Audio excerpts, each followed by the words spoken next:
자, 이제 하나님 말씀 함께 나눕니다. 오늘 우리들에게 주시는 하나님의 말씀은 신명기 4장 37절로 40절입니다. 이 계시의 말씀을 제가 봉독할 때 하나님의 음성을 다 함께 들으시기를 바랍니다. 여호와께서 내 조상들을 사랑하신 고로 그 후손인 너를 택하시고 큰 권능으로 친히 인도하여 애굽에서 나오게 하시며 너보다 강대한 여러 민족을 내 앞에서 쫓아내고 너를 그들의 땅으로 인도하여 들여서 그것을 내게 기업으로 주려 하심이 오늘과 같으니라. 그런즉 너는 오늘 위로 하늘에나 아래로 땅에 오직 여호와는 하나님이시요 다른 신이 없는 줄을 알아 명심하고 오늘 내가 네게 명령하는 여호와의 규례와 명령을 지키라. 너와 네 후손이 복을 받아 네 하나님 여호와께서 내게 주시는 땅에서 한없이 오래 살리라. 아멘. 초보 마귀 3명 이야기가 있습니다. 이들이 왕초 마귀 밑에서 어떻게 하면 사람들을 타락시킬 것인지를 놓고 훈련을 받고 있었는데 오늘 너희들이 뭘 시도해 보겠는가 하고 왕초가 물었답니다. 초보 1이 대답합니다. 저는 사람들에게 하나님은 존재하지 않는다라고 말하렵니다. 어디 한번 해봐라. 몇 명 걸려들 테지. 하지만 세상은 하나님의 증거로 가득하다. 지금처럼 세속적인 21세기에도 무신론이 결정적으로 우위를 점한다 볼 수 없으니 넌 뭐 큰 성공은 거두지 못할 거야. 뭐 다른 아이디어 없냐? 그랬더니 두 번째 초보가 나섰습니다. 저는요, 사람들에게 심판이 없다고 속삭일까 합니다. 그거 좋네. 그건 좀 더 많은 사람들을 넘어뜨릴 수 있을 거야. 그런데 말이야, 인간들은 책임감이 본능적이지. 행동의 결과가 따른다는 것을 잘 알고 있단 말이야. 그러니 내 생각엔 그거 꽤 버거운 싸움이 될 것 같아. 그래서 세 번째 초보가 입을 열었답니다. 왕초마귀가 그 의견을 듣더니 탄복하면서 대단해 하는 겁니다. 바로 그거야. 너는 크게 성공을 거둘 것이 분명하다. 다시 말해봐. 어떻게 한다고? 네, 저는 사람들에게 가서요, 절대 서두를 필요가 없다고 말할 겁니다. 사람들이 하나님 말씀을 들을 때마다 귀에다가 이렇게 속삭이는 거죠.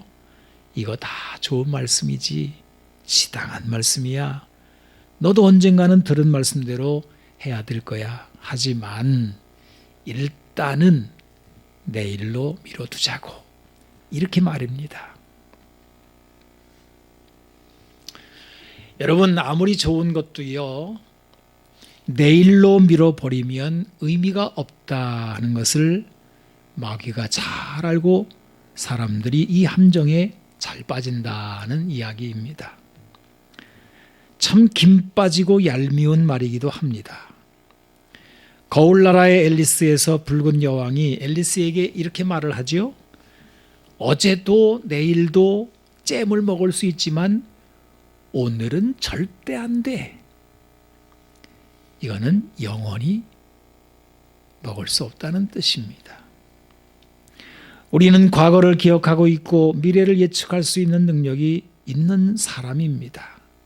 하지만 우리 사는 것은 과거도 아니고 미래도 아닙니다. 오늘을 삽니다. 오늘이 없다면 과거와 미래는 사라집니다. 더욱이 우리에게 있어서 내일은 알 수 없는 날입니다. 야고보서에는 내일 일을 너희가 알지 못한다. 너희 생명이 무엇이냐? 너희는 잠깐 보이다가 없어지는 안개니라 하면서 인간이 한 치 앞을 내다볼 수 없음을 환기시키고 있습니다. 지혜의 책인 전도서에는 사람에게 영원을 사모하는 마음이 주어졌지만 그러나 하나님이 하시는 일의 시종을 사람은 측량할 수 없다. 못을 박습니다. 그리고 나서 7장에 가게 되면 사람이 인식할 수 있는 것 2가지를 이야기하는데요. 형통한 날과 곤고한 날이랍니다. 이 두 가지가 병행이 됩니다. 여러분 그렇지 않습니까?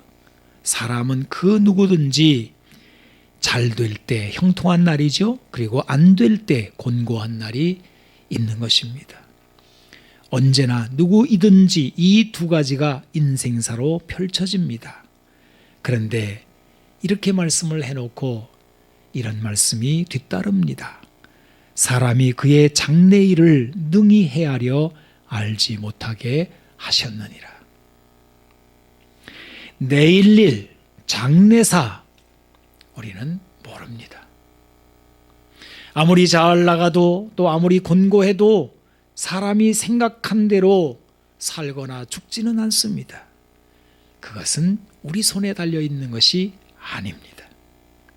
그래서 내일로 미루는 것은 인생 사기 당하는 것과 같습니다. 어떤 사람은 과거로 미루더라고요. 이 말이 좀 이상합니다만은 나 왕년에 다 해봤어. 옛날에 잘 나갈 때 그때 다 해봤지. 지금 해야 될 일을 과거에 다 해왔다고 하면서 뒤로 밀어버립니다. 이 미룬다는 말이 참 이상합니다만은 미래로 내일로 미루기도 하고 과거로 또 보내버리기도 합니다. 이것을 마귀가 잘 알고 있기에 이런 미혹을 한다는 이야기입니다. 지혜로운 자는 오늘의 가치를 아는 자입니다. 오늘 하루가 얼마나 중요한지를 깨닫는 자입니다. 오늘 우리는 신명기 말씀을 읽었습니다. 이 신명기는 모세의 설교입니다. 이 설교를 듣는 사람들은 출애굽 2세대입니다. 한 세대가 갔지요. 광야에서 불순종하다가 다 죽은 세대입니다.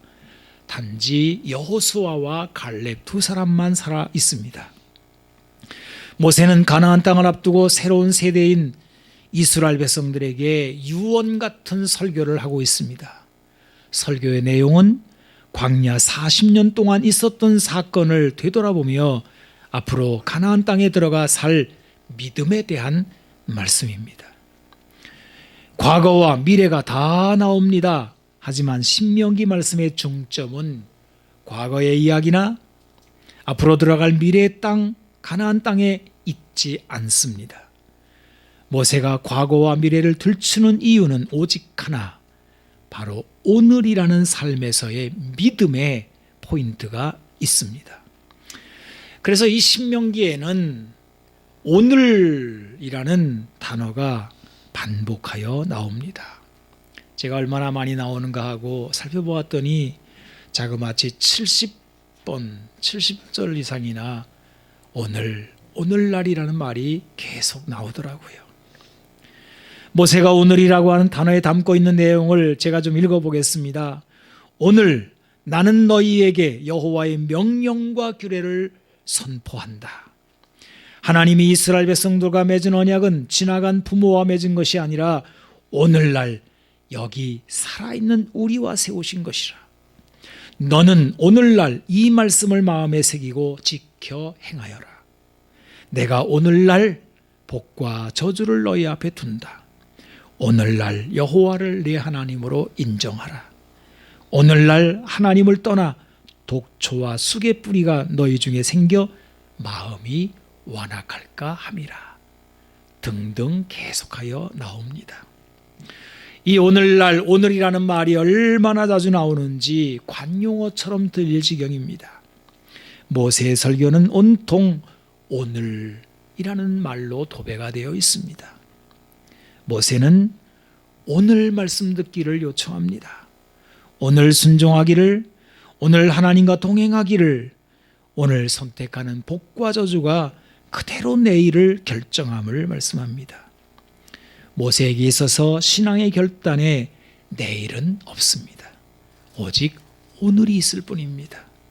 그 오늘의 상황이 버겁고 또 감당하기 어려울 지경이라도 바로 오늘밖에는 없다는 것입니다. 제가 이 말씀 준비하면서 하나의 비유를 좀 이야기하고 싶었는데요. 바로 운동입니다. 저는 운동으로 이제 자전거 타는 것을 선택을 해서 지금까지 오랫동안 타고 있는데요. 이 사이클 자전거는 참 좋은 운동입니다.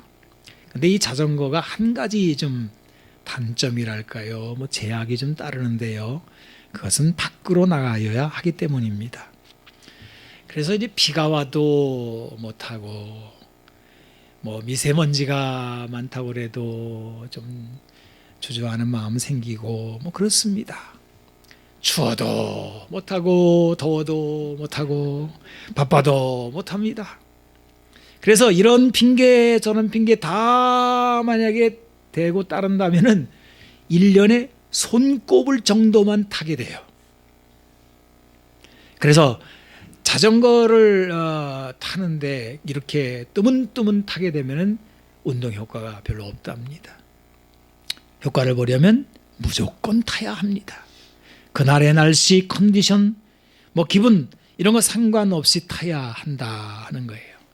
제가 이걸 비유라고 말씀을 드렸는데요. 여러분, 우리의 믿음이 그렇지 않습니까? 오늘은 바빠서 안 되고, 오늘은 뭐 출타해서 못하고, 뭐 코로나 시대라서 어떻고, 그러면 믿음은 시들어버립니다. 신앙은 오늘을 타고 날기 때문입니다. 그래서 오늘이 아무리 적합해 보이지 않을지라도, 장애가 많을지라도 오늘이 바로 우리 믿음의 적기입니다. 여러분, 히브리서 3장 12절 13절은 이렇게 권고하고 있습니다. 형제들아, 너희는 삼가 혹 너희 중에 누가 믿지 아니하는 악한 마음을 품고 살아계신 하나님에게서 떨어질까 조심할 것이요, 오직 오늘이라 일컫는 동안에 매일 피차 권면하여 너희 중에 누구든지 죄의 유혹으로 완고하게 되지 않도록 하라. 이 부분에서 히브리서는 오늘 신명기의 말씀인 이스라엘 백성들의 광야 생활을 소재로 경고를 하고 있습니다. 그래서 7절 8절을 연속으로 읽어보게 되면, 오늘 너희가 그의 음성을 듣거든 광야에서 시험하던 날에 거여가던 것 같이 너의 마음을 완고하게 하지 말아라 라고 말씀하십니다. 여러분, 이게 무슨 말씀입니까? 광야에서 이스라엘 백성들이 하나님을 만나는 경험을 했습니다. 하나님이 그들을 만나 주셨습니다. 많은 기적들이 있었습니다. 광야 생활의 목적은 하나님을 믿는 믿음입니다. 하지만 이스라엘 백성들이 충분한 믿음의 경험들을 하고도 그 믿음을 자꾸만 뒤로 미룹니다. 순종을 답보했습니다. 좀 더 지켜보겠다, 아직은 순종할 때가 아니다, 뭐 이렇게 한 것입니다. 성경은 이것을 뭐라고 말을 하냐 하면은 마음이 완고하다라고 표현합니다. 이 완고라고 하는 단어가 농경사회에서 나왔다고 그러는데요, 이것은 고집센 소가 멍에를 매지 않고 날뛰는 데서 온 단어입니다. 사람이 하나님의 음성을 들을 때 고집센 마음은 날뛰는 소와 같습니다. 광야의 이스라엘 백성들이 이러다가 망한 것입니다. 그러나 이것은 오늘의 우리들의 이야기이기도 합니다. 그래서 주님은 오늘 너희가 그의 음성을 들으면 이라고 말씀하고 있는 것입니다. 자, 그러면 여러분, 왜 오늘이라고 하는 이 하루가 중요한 것일까요? 우리가 살펴본 대로 내일 일을 우리가 모르기 때문일까요? 아니요, 여기에 함정이 있습니다. 우리는 내일 일을 모른다는 말을 들으면 살짝 피해가려고 하는 마음이 생각이 듭니다. 아마도 이것은 경험에서 나온 것일 수 있는데요, 뭐 많은 세월들을 우리가 살아왔기 때문입니다. 솔직히 언제 우리는 죽는 날이 도래하겠지만 계속하여 우리는 날이 주어져 왔습니다. 아마도 내일 월요일이죠. 내일 태양 뜨고 여러분은 침대에서 일어나서 뭐 언제나 그러하듯이 하루를 살게 될 것입니다. 뭐 숱하게 그래 왔죠. 이런 일상의 경험이 있기 때문에 종말적인 말씀을 들어도 위기의식을 갖기는 어렵습니다. 아예 뭐 내일이 오던데 뭐 이렇게 되는 거지요. 그런데 왜 하나님은 오늘이 믿음의 유일한 기회라고 하시는 것일까요? 왜 오늘에 실패한 광야의 백성들이 신앙 전반의 실패를 한 것일까요? 도대체 성경이 전하는 오늘이라는 말은 어떤 것일까요? 여러분, 이 성경의 오늘이라고 하는 단어는 하루라는 뜻입니다. 날이라는 뜻입니다. 그런데 여기에는 아주 중요한 의미를 담아 놓았어요. 그것은 빛의 기간이라는 뜻입니다. 어둠의 기간과 반대되는 뜻이 담겨 있습니다. 그러니까 하나님이 창조하신 하루, 오늘이라고 하는 시간에는 단순히 24시간이라는 물리적 시간만 담겨 있는 것이 아니라는 말씀입니다. 여기에는 빛이 담겨 있습니다. 이 빛으로 하루가 진행됩니다. 빛이 없는 것은 성경이 말씀하시는 오늘의 의미가 아닙니다. 모세가 신명기에 오늘날이라는 말을 쓸 때 그것은 하나님이 비추시는 빛의 날이라고 하는 의미가 담깁니다. 여러분, 이 빛은 은혜의 빛입니다.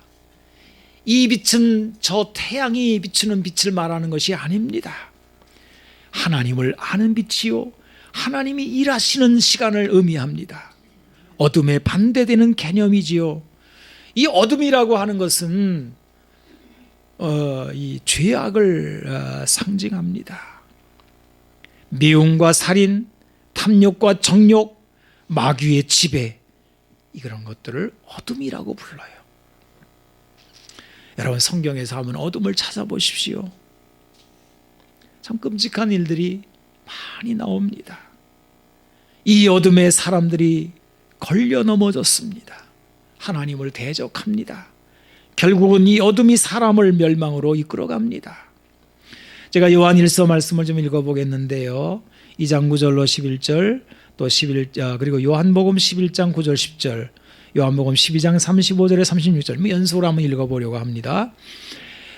빛 가운데 있다 하면서 그 형제를 미워하는 자는 지금까지 어둠에 있는 자요, 그의 형제를 사랑하는 자는 빛 가운데 거하여 자기 속에 거리낌이 없으나 그의 형제를 미워하는 자는 어둠에 있고 또 어둠에 행하며 갈 곳을 알지 못하나니 이는 그 어둠이 그의 눈을 멀게 하였습니다. 여러분, 이 요한일서의 말씀을 예수님의 말씀, 요한복음의 말씀과 한번 비교해 보십시오. 예수께서 대답하시되 낮이 12시간이 아니냐, 사람이 낮에 다니면 이 세상의 빛을 보므로 실족하지 아니하고 밤에 다니면 빛이 그 사람 안에 없는 거로 실족하느니라. 예수님은 빛이십니다. 예수님은 빛에 대하여 중요한 선포를 요한복음에 하셨습니다. 예수께서 이르시되 아직 잠시 동안 빛이 너희 중에 있으니 빛이 있을 동안에 다녀 어둠에 붙잡이지 않게 하라. 어둠에 다니는 자는 그 가는 곳을 알지 못하느니라. 너희에게 아직 빛이 있을 동안에 빛을 믿으라. 그리하면 빛의 아들이 되리라. 그랬어요.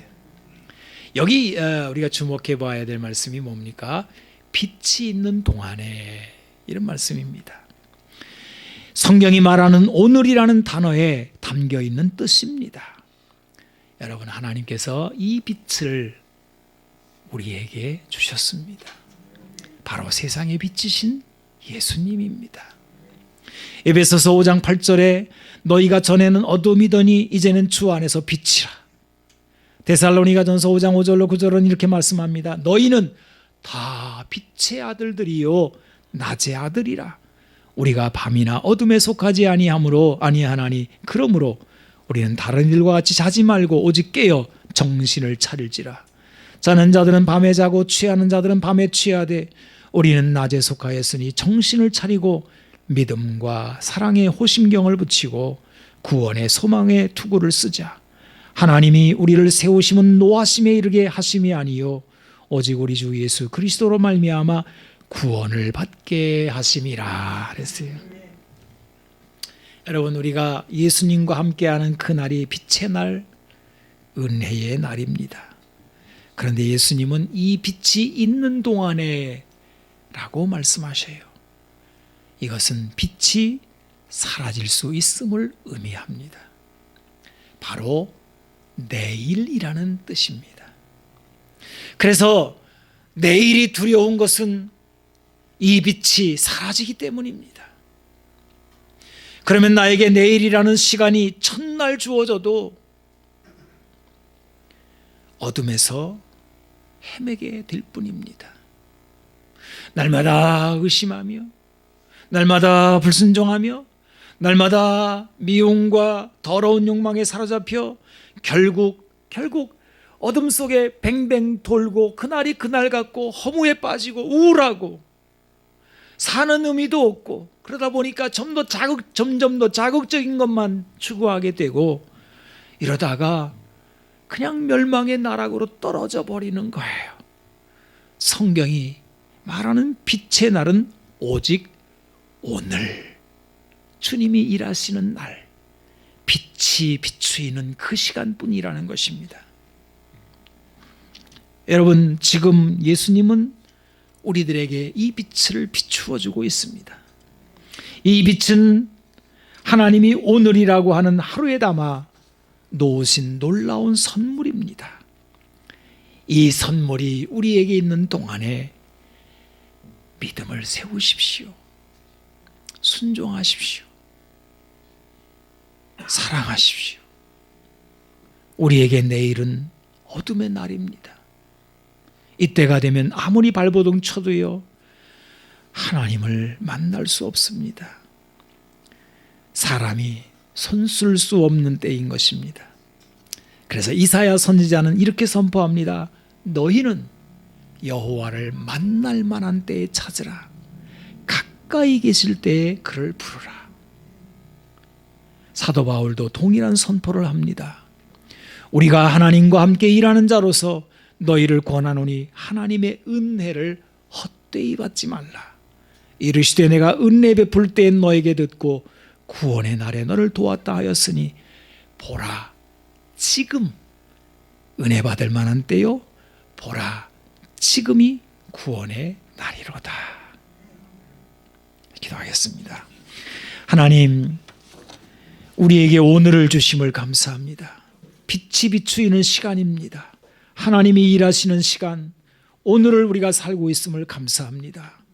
주님, 여기에서 믿음을 세우게 하여 주시고 지금 순종하게 하여 주시며 지금 사랑하게 하여 주옵소서. 하나님을 뜨겁게 사랑하게 하시고 그 사랑으로 형제자매들을 사랑하게 하여 주시고, 주님, 내일이 올 때 우리가 헤매지 않게 하여 주시고 그 빛이 있었기에 견고한 믿음 속에 주님의 날을 기다리게 하여 주옵소서. 하나님, 감사합니다. 주님, 우리에게 두려운 날이 오기 전에 이 믿음을 견고히 세우게 하여 주옵소서. 예수님의 이름으로 기도하옵나이다. 아멘. 아멘.